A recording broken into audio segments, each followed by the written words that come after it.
나는 한때 이 나라의 연애시장이 어떻게 돌아가는지 몰랐다. 예쁘고 착한 여자랑 눈 맞아서 사랑하고 결혼하는 게 당연하다고 믿었다. 하지만 이제는 안다. 세상은 그렇게 돌아가지 않는다. 사랑이란 단어 뒤에는 냉혹한 시장 원리가 숨어 있었다. 감정이 아닌 조건이 지배했다. 순수한 감정과 헌신이 아닌 그래프와 통계가 진실을 말해주고 있었다. 여자의 연애 가치는 23세 최고조에 달한다.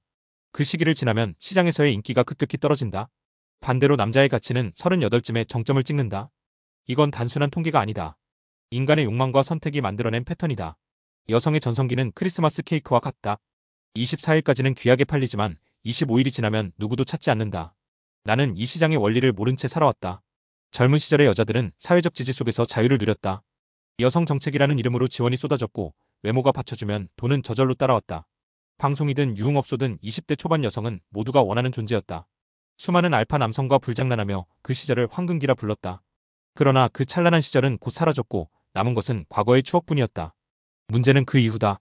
20대 후반이 되면 외모는 서서히 꺾이고 알파 남성들은 젊고 새로운 여자를 찾아 떠난다. 여자는 점점 초조해진다. 과거의 연애 경험은 눈을 높여놓았다. 전 남친의 고급차와 명품 선물이 기준이 되었다. 이제는 현실의 남자들이 그 기준에 턱없이 부족하다. 베타 남성조차 감당이 안 된다. 그러다 보니 정신적으로 불안정해지고 피해망상에 시달리기 시작한다. 그 와중에도 자신이 여전히 귀한 존재라는 착각을 버리지 못한다.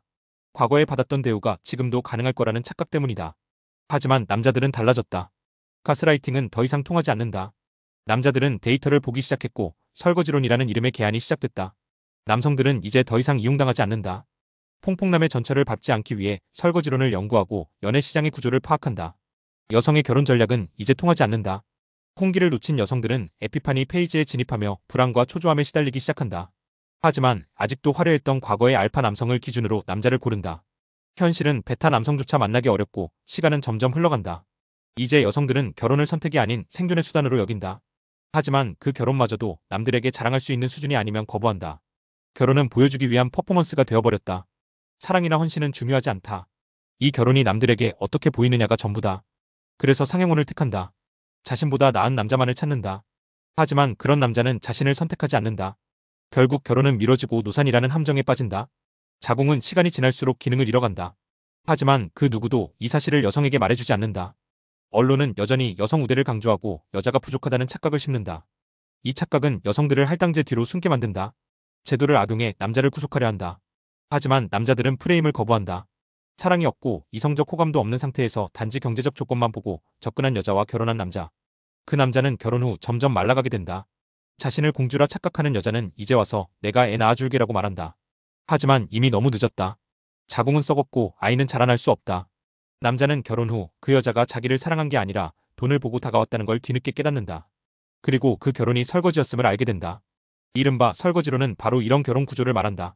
젊고 예쁠 때 자유연애를 즐기고 수많은 알파 남성과 성관계를 나눈 여성은 나중에 안정적인 남자를 만나 결혼을 시도한다. 하지만 이 결혼엔 이성적 호감이 없다. 단지 경제력과 지위만 있다. 남자는 여자의 계산된 접근을 모르고 사랑이라 믿고 결혼을 결정한다. 결혼 이후 여자는 사랑을 연기할 이유가 사라졌고 남편을 ATM 취급한다. 집안일도 떠넘기고 애정도 없다. 그 남자는 자신이 쓰지 않은 접시를 닦고 있다는 사실을 결혼 몇 년 후에야 깨닫는다. 자신이 설거지를 당했다는 사실. 여자에게 쾌락은 있었고 남자에겐 책임만 있었다.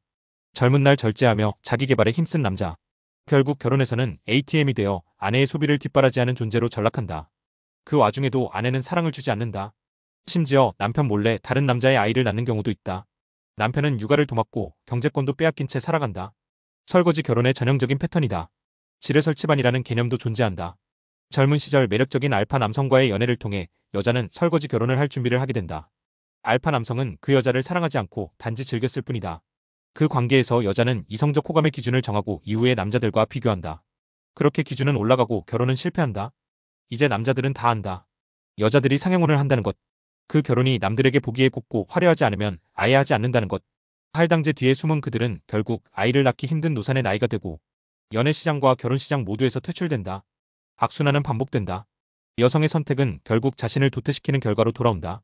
나는 이 시장의 구조를 너무 늦게 알았다. 하지만 더 늦기 전에 말하고 싶다. 이제는 더 이상 남자가 설거지당하지 않아야 한다.